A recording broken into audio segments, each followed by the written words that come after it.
Hello friends, and I think we all need to congratulate ourselves only for one reason. It's because our God is King. Jesus is King. He's not a king where people can see with their eyes. He's not a king where people can go and mock and make fun and do whatever they like. He's the king who reigns in eternity. He is the Lord. He is the Master. Jesus, the King of Kings and the Lord of Lords. This evening, as we reflect upon Jesus as King, first of all, friends, we need to understand that Jesus, if He is King, His kingship is not something which is temporary. It is not something where some human being is required to anoint Him as King.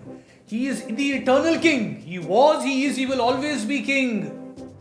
No one can dislodge Him from this throne. Jesus is not a king who is appointed by men and who choose whether they want this king or not. He is King. And everyone must obey Him. It's just that He allows us to do what we like right now. But the day He stops allowing us to do whatever we like, we will be accountable.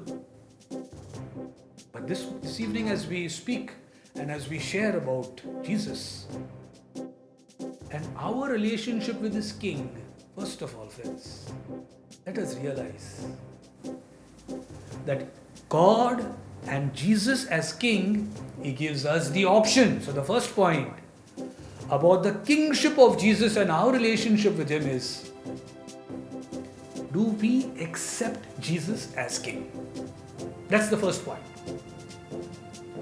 Is Jesus our King? He gives us the option, no? You want someone else as King? Okay.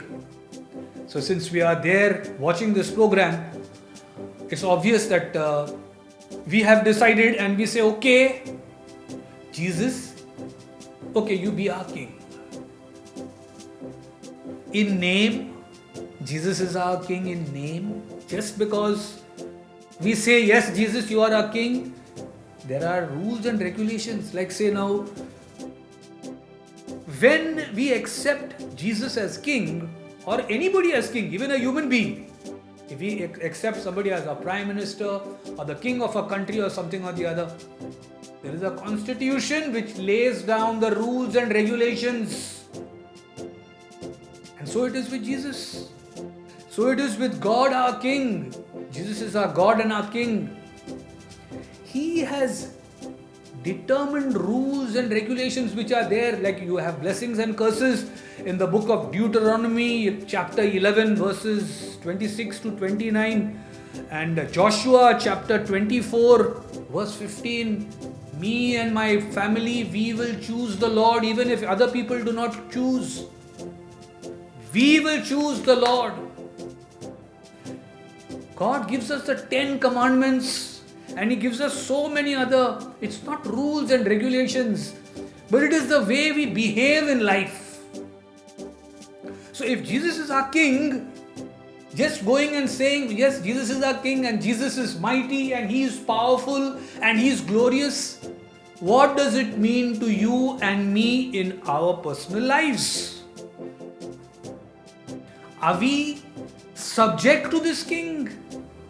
Or are we trying to make our King subject to us by imposing our own rules and regulations on Him? So we need to be very careful. If we say, okay, we accept Jesus as our King, are we obeying what He has told us? So first of all, we accept. Remember, obeying is different from accepting. You accept, okay. 10 commandments are what is important. These other laws and rules and regulations are there which are important. it is okay. I accept them. But am I obeying them? That's the second part, which is equally important. Acceptance and obedience to these laws of the King. Remember, if Jesus is the King, and if we accept Him as our King, obviously we have to obey Him. And He is a benevolent King. See, He is not the King who is going to be forcing us to do something. First of all, accepting Him as King or not itself is optional. So, am I accepting Him? No. Okay, fine. I do my own thing. But once I accept Him, I have to obey His laws. That is His kingdom. Remember, friends, again, there is a difference between a democracy and a kingdom. God's is not a democracy. I always like to share this with all of us. God's is a kingdom. Kingdom means what? It doesn't depend on you and me and on the world. Just because the full world says abortion is okay, just because the whole world says liberalism is okay and you can do what you like, it depends on what we like. That doesn't work with God. His is a kingdom. He rules. He lays down the rules and regulations. He doesn't wait for yours and my approval. Jesus, this is a little bit too much for me. Jesus, this I will obey, but this I will not obey. No. He sets down the rules and regulations and we obey. Over. No questions asked. He is king. We live in His kingdom. We don't live in a democracy where we choose what laws we want to obey and what laws we want to change. There is no change. The word of God abides forever. The grass of the fields and the flowers and all fashions and all these theologies and ideas, theories, they pass away. But the word of God doesn't pass away. It abides forever. So we have to obey, accept, and put into practice His laws. It's the kingship of Jesus. Now, if I am there in His kingdom, remember, I am also part of His kingdom. It doesn't mean only I am there. There are others who are there in the kingdom. My fellow citizens. I cannot behave as though I own that kingdom and as though I am the only person. Obviously, He is also setting out terms and conditions about how I behave with others. Speaking against someone else, the way I speak rudely and otherwise at home and elsewhere, bickering, unforgiveness, cheating, mocking people. So many things are there. How am I treating fellow citizens in His kingdom? He's the king. We are all fellow citizens. Do you think the king will like the other subjects in His kingdom being ill-treated? No. As it is said in the book, in the holy book, He will uphold those who look out for righteousness, and anybody who is poor and is oppressed, He is their father of the widow and of the oppressed and of the downtrodden. The king is their father. So friends, let us take this kingship very, very seriously. How we treat our fellow citizens in the kingdom of God under the kingship of Jesus is vital, friends. Many of us Christians, we feel that we can live our lives as an island. Not possible. It doesn't look nice. We are not an island. We are a part of the entire citizenship which God has offered us. Fellow citizens.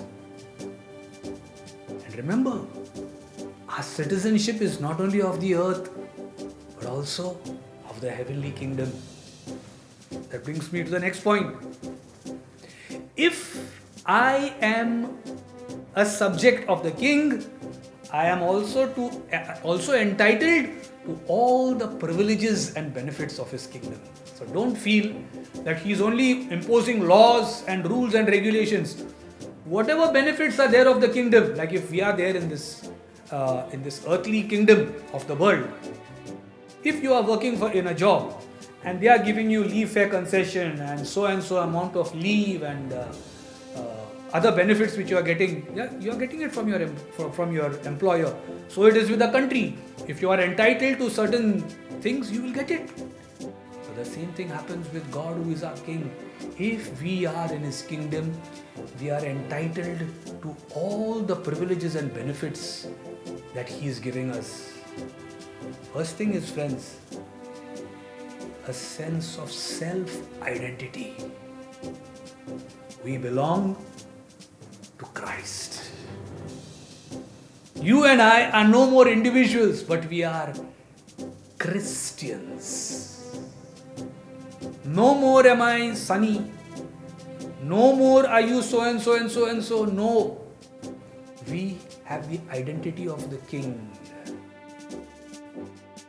of the heavenly kingdom, and we are entitled to those privileges. So we are not just common such citizens now anymore, but we are princes and princesses in his kingdom.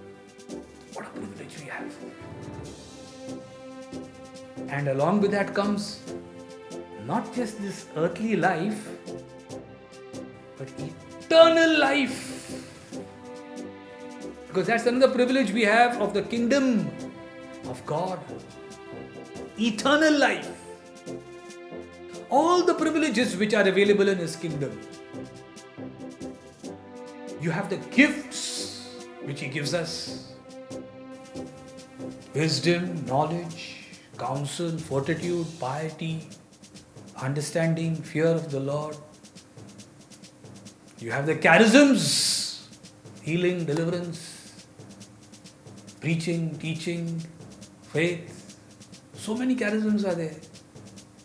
All these are available to us when we become part of the kingdom.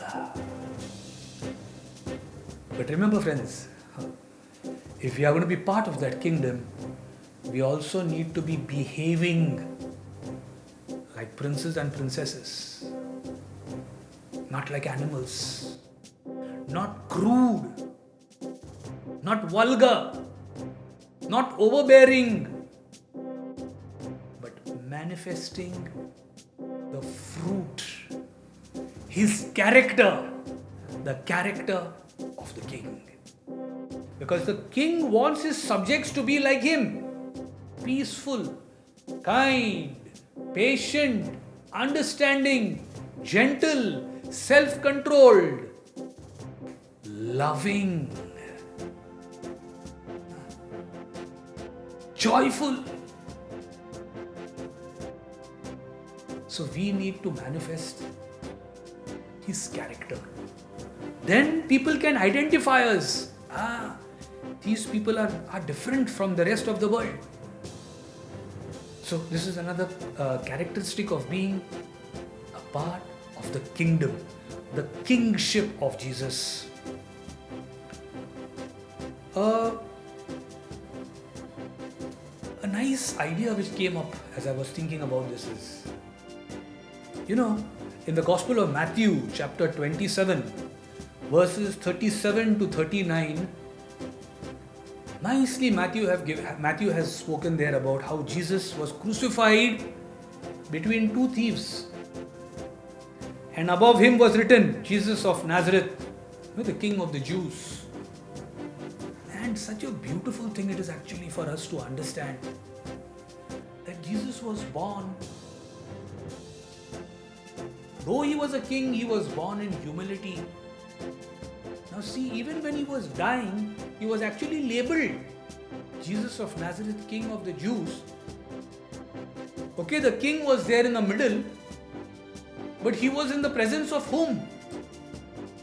Two thieves.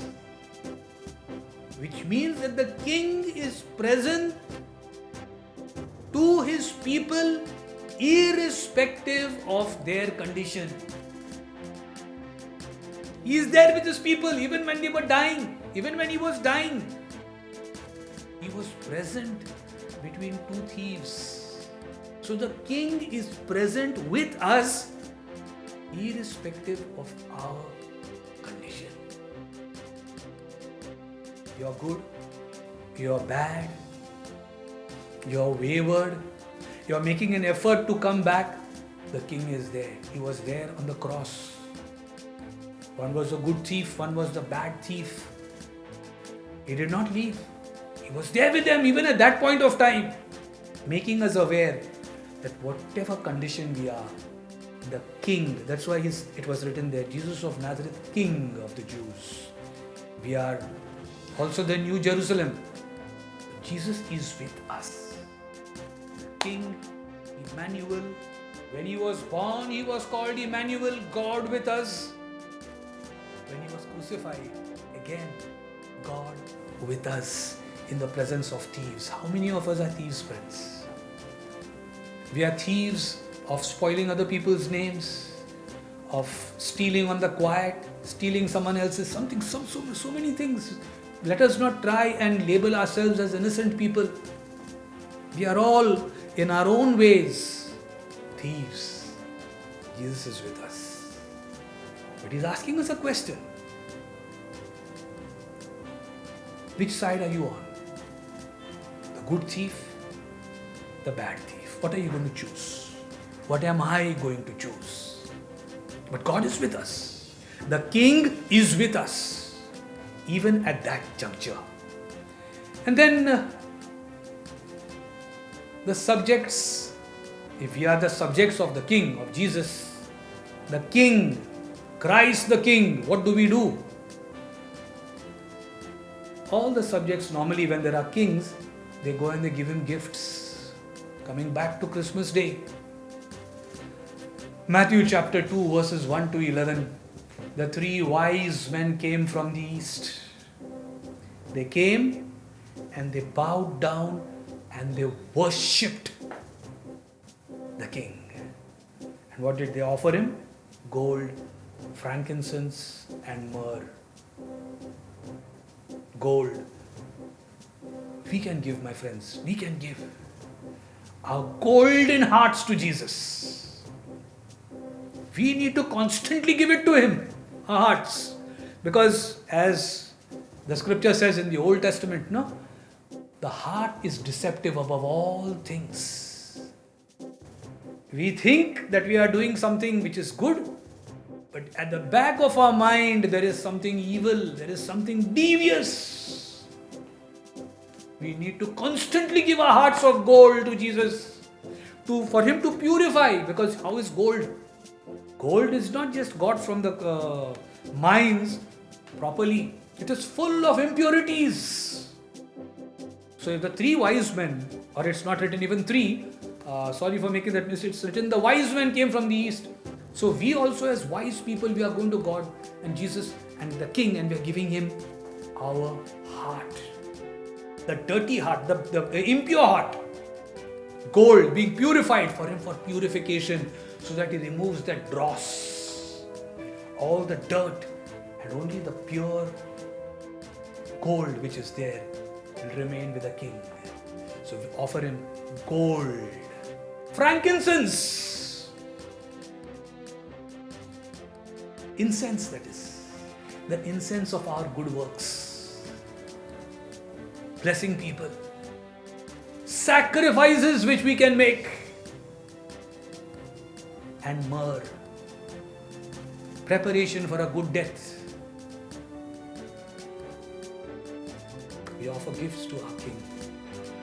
So friends, rather than just say, dwell on Jesus, his kingship of Jesus, Jesus is this and that, and Jesus is so and so, everybody knows that. What is my relationship with this King?